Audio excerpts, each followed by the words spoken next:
Well, the question is, can your man get a podcast recorded in under 10 minutes? And that's just the nature of fatherhood, my friends. That's just the nature of fatherhood. I want to give a special shout out to Ted Roy. I don't know if he listens to this podcast. He's an active participant in Model Rail Radio. He sent me a photo of a fellow who had a substantial table, maybe, 12 feet by, maybe, I don't know if it was square, maybe 12 feet by 16 feet, let's just say. Absolutely covered with miniatures, which was his collection over the past 14 years.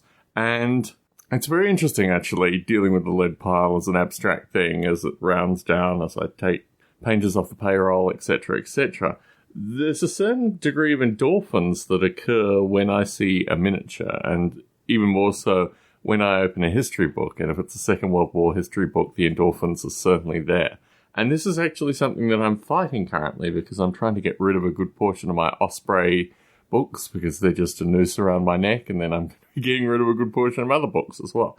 But the Osprey books I'm selling for basically $5 a book, or, well, $100 for $4 a book. So if you're interested in Osprey books, please do get in contact with me because I'd much rather send them to listeners than try the Vegas wargaming community for what it is. So Spencer Game is the reason this podcast is here, and it's here specifically because he posted in the 4-person chat group that Barney Dicker maintains associated with our rules writing failures. And I've been thinking very heavily associated with My Rules Are Better, not My Rules Are Better, Just Plain Chaos rule set, which I've added maybe 8,000 words to, and I have probably another, 2,500 words to add this weekend, and then it's somewhere.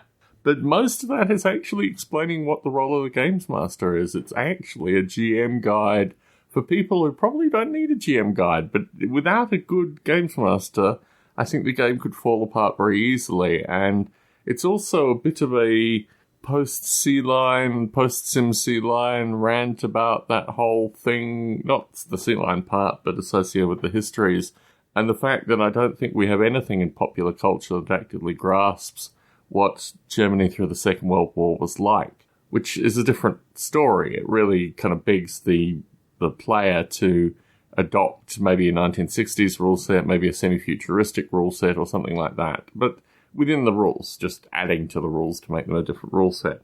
And that has changed my thinking quite dramatically. I mean, if you imagine the Sea-Line writing now, basically half of it's unusable. And I had, I don't know where I was grazing 30,000, 40,000 words there. So I'm in the process of rewriting a good portion of that as well. And I can't remember when I promised. I know people are going to go back and actually quote the exact podcast about when the Just Plain Chaos rules would be available. I think I'm still roughly on time. I mean, the only thing is I have 2 bits of within California travel. I'm not in California currently. I'm in Nevada. But two road trips planned to Southern and Northern California, respectively. And actually, most of these road trips are incredibly tame. The one in Northern California, my wife is going to a wedding. But I'm going up with the girls just to be in Northern California again, because I once lived there. So I don't know what I'm actually going to achieve through the Northern California or Southern California visits, which is like 2 weeks out of the past 8 weeks, basically. So I'm in a stage where I'm kind of reflecting very heavily about when I can actually say that Just Plain Chaos rules in their new form will be available. And it's got to be August, after August, September, potentially.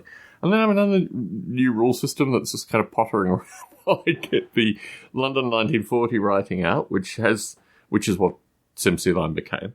And within that, there's just so many different aspects to the whole thing. A lot of it is associated with actually explaining to people, which historically I don't normally do with my work. I just do my work. But if I want to get people involved with my work, or keep them involved with my work, in the case of Bob Mottram, I have to explain in detail what my insane ramblings are actually about, which thankfully I don't have to do with this particular recording.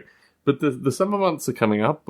I'm anticipating a Barney Dicker game within the next couple of weekends. So that is going to look very interesting. But Just Plain Chaos rule system, I think it's going to be something very different than I originally thought it was going to be. And a large portion of it is basically a GM guide. So a lot of discussions associated with how you maintain suspense and how you maintain interaction with players around suspense and this kind of stuff, which really probably should go into that kind of thing. So I'm feeling a sense of completeness in actually describing my thinking. but whether or not that makes a good rule system is secondary. And images and things like that are going to be a distant, far third, fourth. I'm thinking of potentially getting Rochi to draw some stuff for me. I don't know what that would look like, but it's got to impress people sufficiently that they actually want to play the game, and hopefully the words will do some of that, but I've yet to find a rule system that's word-heavy that I feel particularly passionately about. It's the chainmail bikinis that make the Monster Manual worth owning. So I'll just leave that there.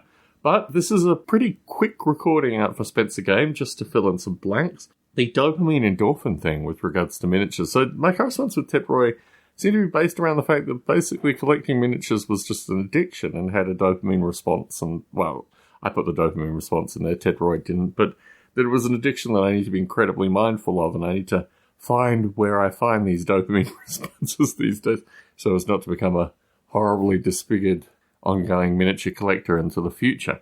So I'll put that out there. Rules, in my rules are better, soon to be returning.